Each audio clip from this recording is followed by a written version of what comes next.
to AI and the use of ChatGPT and all of that. So I think you should look at that policy and in your study guide refer to that policy. I think there should be a hyperlink in your study guide to relevant policies that govern the university, and that students are made aware that there are policies and absolutely to those policies.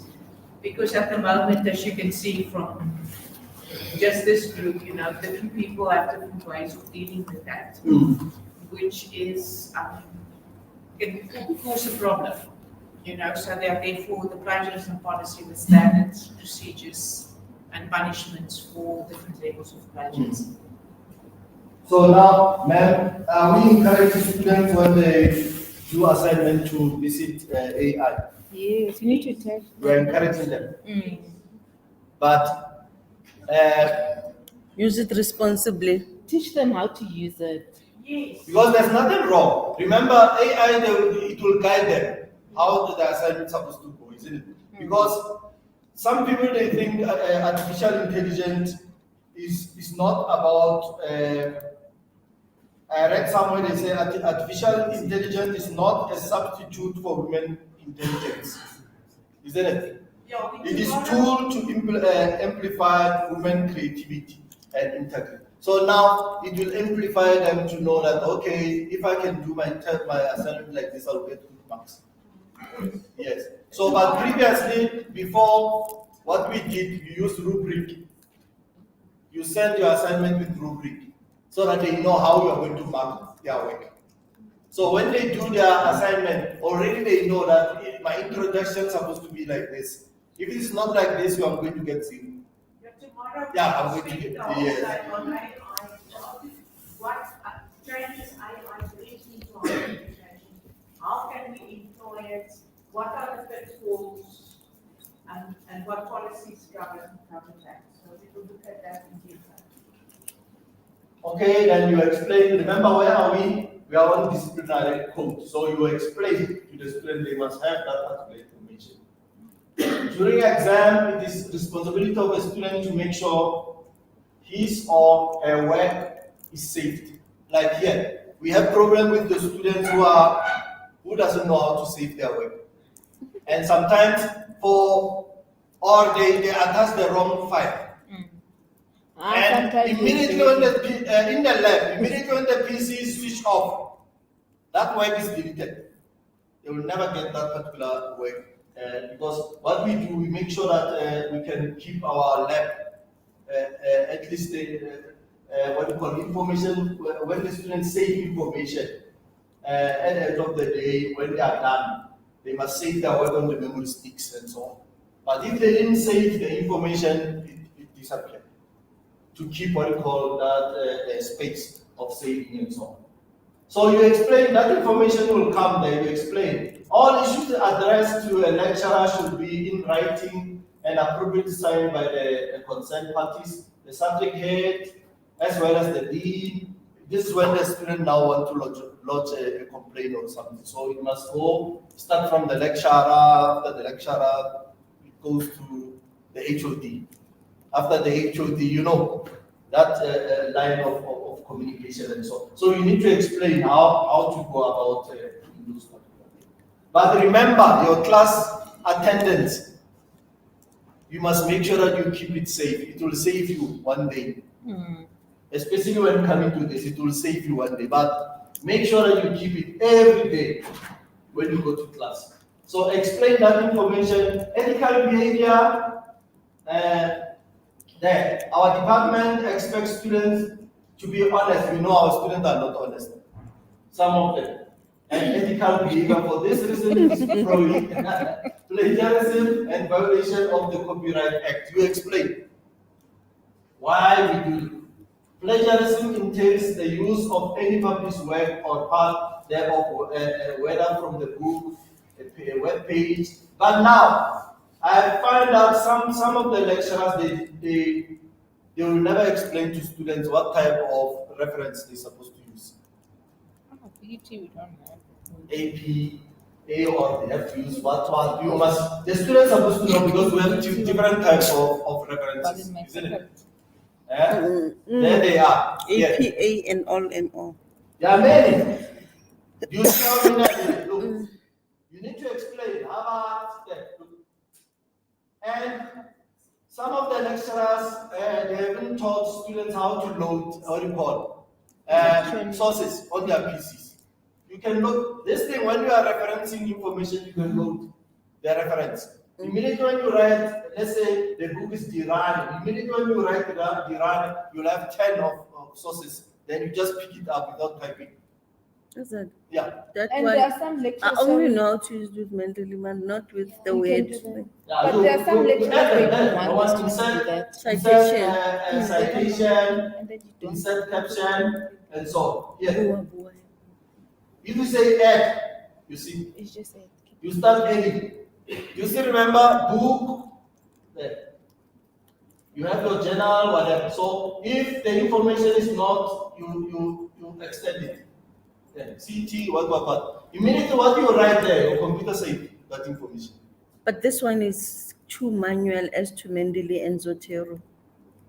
Those one, you know, when I was doing my masters, they were using a certain software where you have to put what you call references. You know, one day when I opened my work, where there were references, I found out it was black.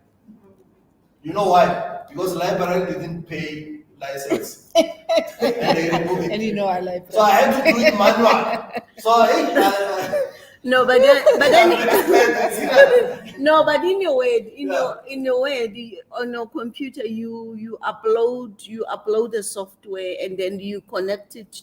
I know. Connect your plugin. No, you connect your plugin there. Yeah, It's a free software. It's available for free. So it's not a matter of your Those subscription software. or not.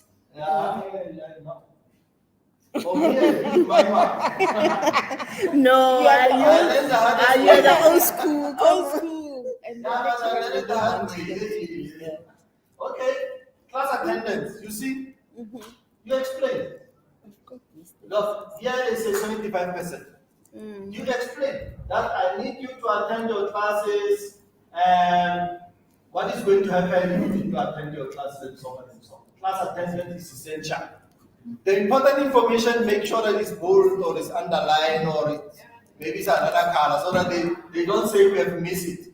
Okay. Class attendance is essential and students can be refused continuous evaluation examination based on poor class attendance or poor submission, completion performance, or just for active. But now, just imagine if it was during COVID.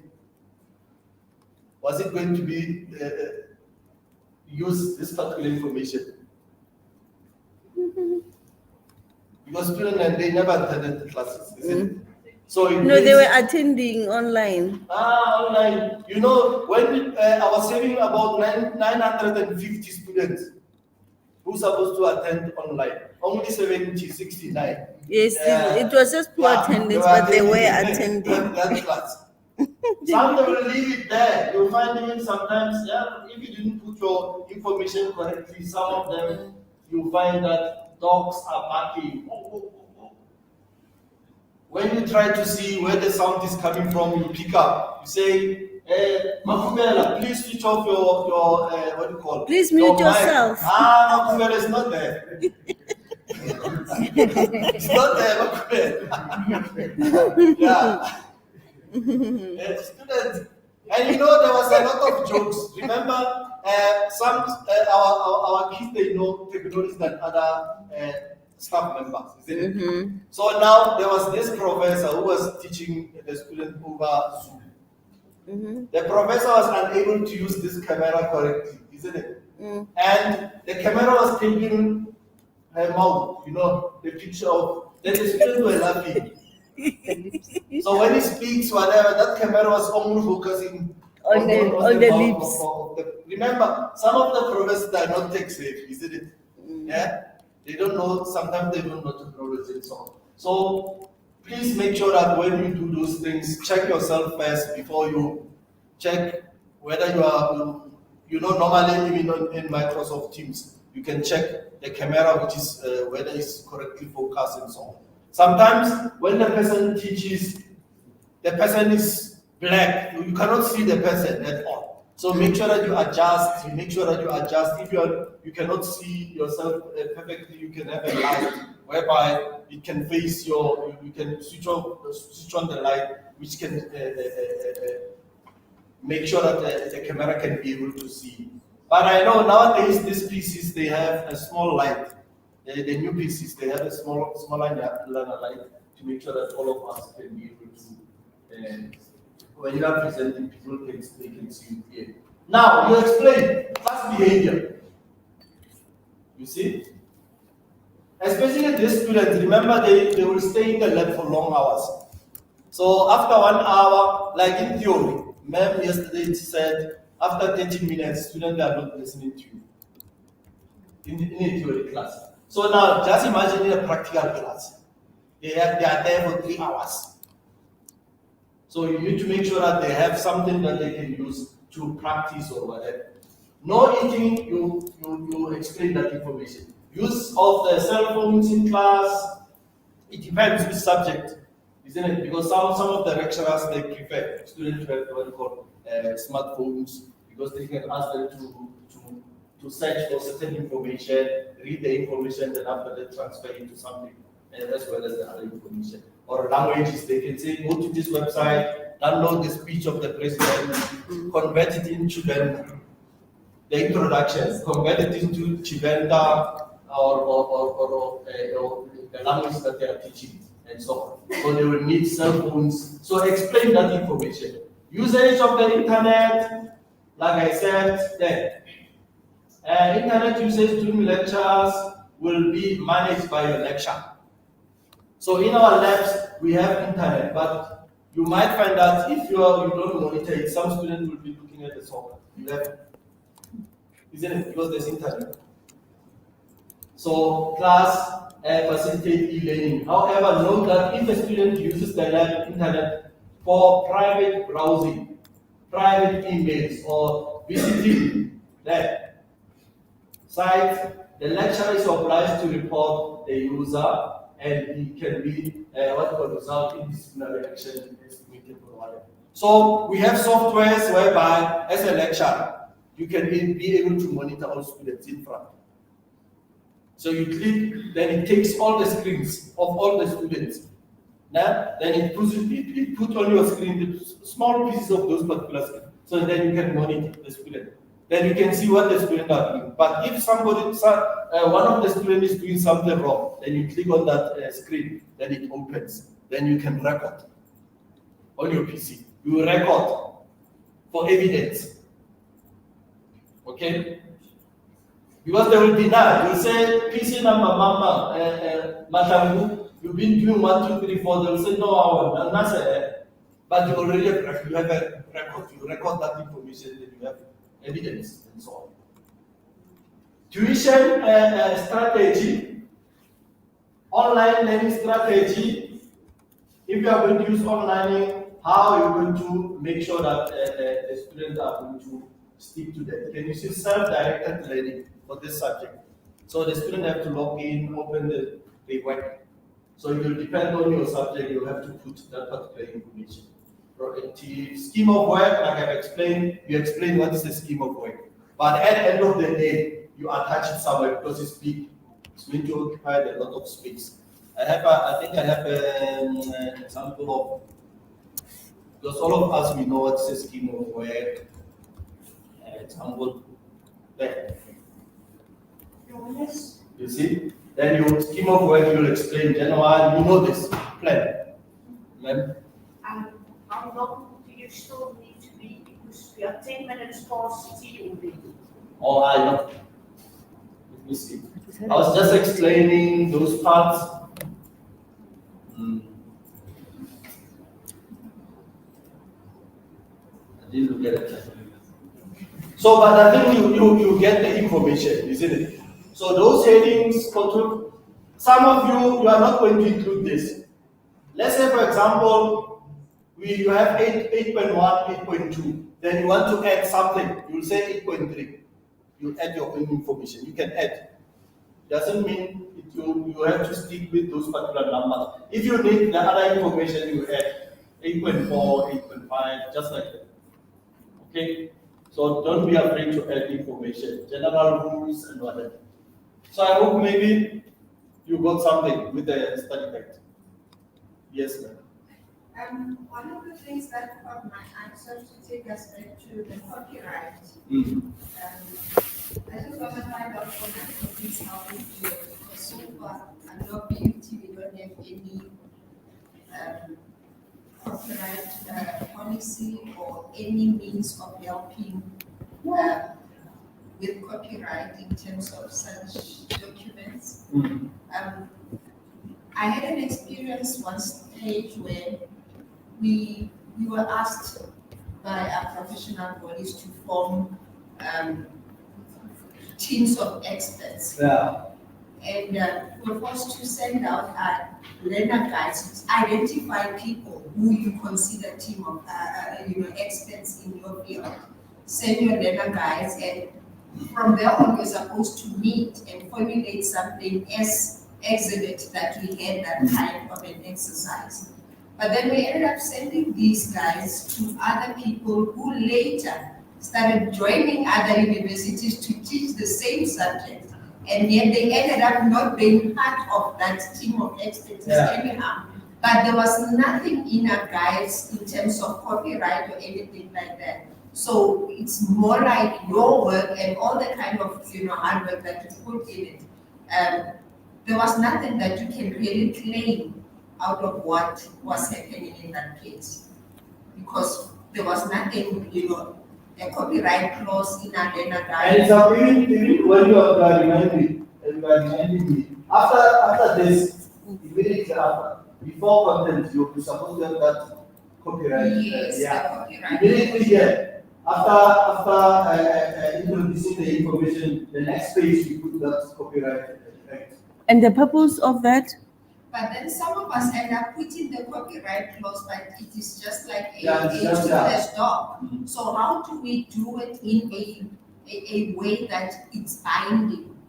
Because I see with some institutions, they even have, Genesis, their learner guides even has an ISBN number. So it means we have to take affiliation. And it's true, most of the study guides are supposed to have that. Immediately after that, you have that clause of copyright. Yeah, unfortunately, when you put the copyright sign there, as you say, it's just to the start. And this, it's to say, for example, a patent that you find. So it is quite difficult. You also have to remember that when you develop something for VUT pay you to do that. I guess we don't It's have VUT's property, it's not your private property. But then how does VUT help us to protect their property in that case? I don't have an answer, to that question. I just want to because you also need to understand that when you leave VUT, for example, you leave your study guides behind. That is why, unfortunately, people can take, I don't know, what did you say, van vier and out and put your own surname in. Because whatever you do on the clock of VUT stays the property of VUT, because they've already paid you for that.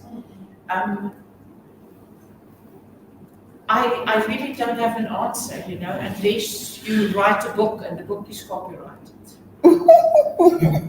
But a study guide per se cannot really be copyrighted. It's Not under my name, still under VUT as their copyright. How can that be done? Because now, if you look at the problem that we ended up having, the same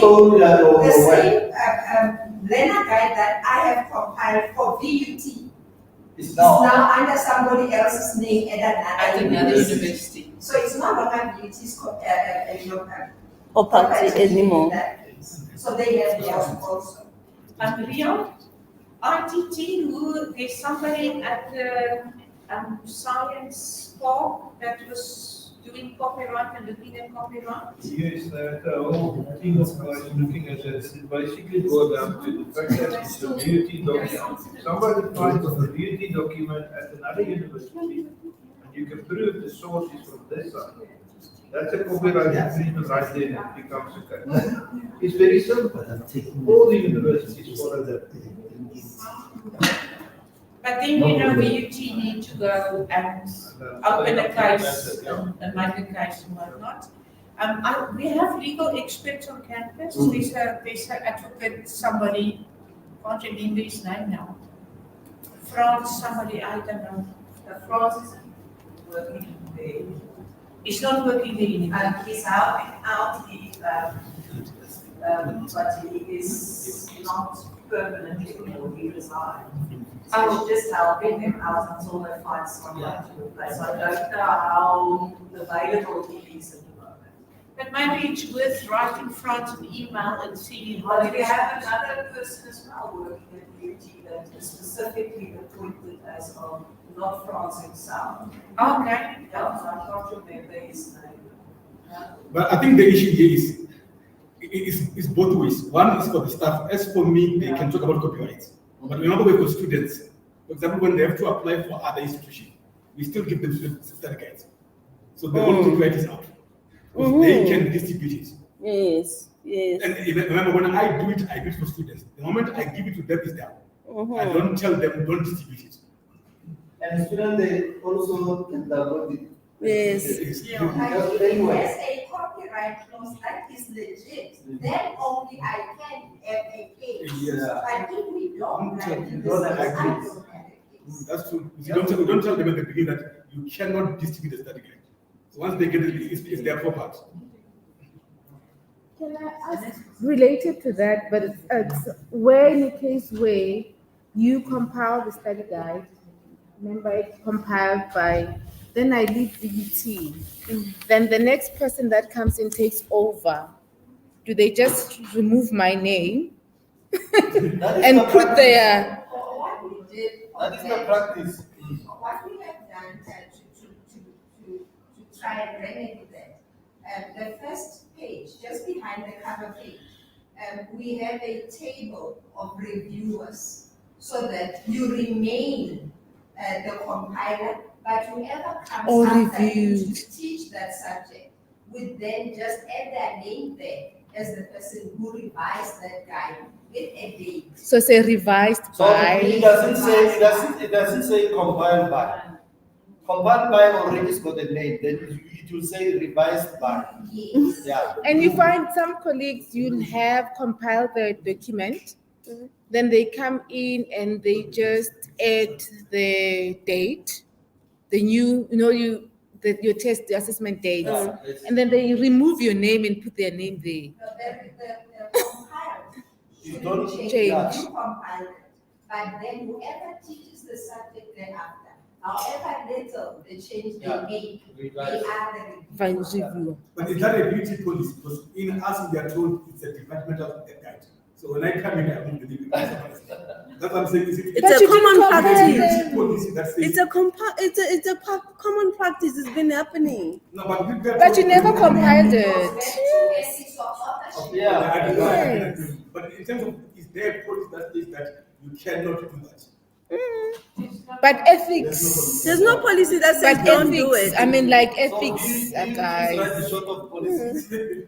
Ethics, what about in terms of ethics? I mean, I'm not gonna take a student paper Even copy and act. put my name there. So why would you wanna do the same thing with the learner guide? So I think we are inviting something that's. Yeah. 25, 27 years at BUT. You will find, even the lecturers would rather find other study materials and guides and bring it to BUT rather than other people taking our stuff and taking it away. Because our lecturers do not even publish their study guides on a normal, Don't publish it. research platform where it could have been available. So it's anyone's property.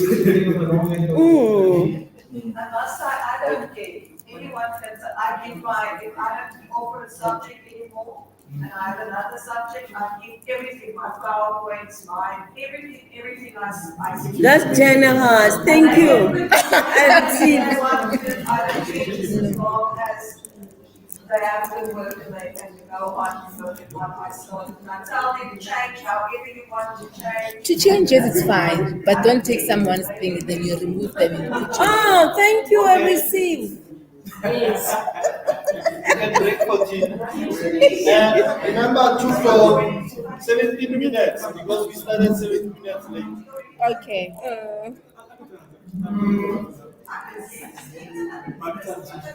Yeah?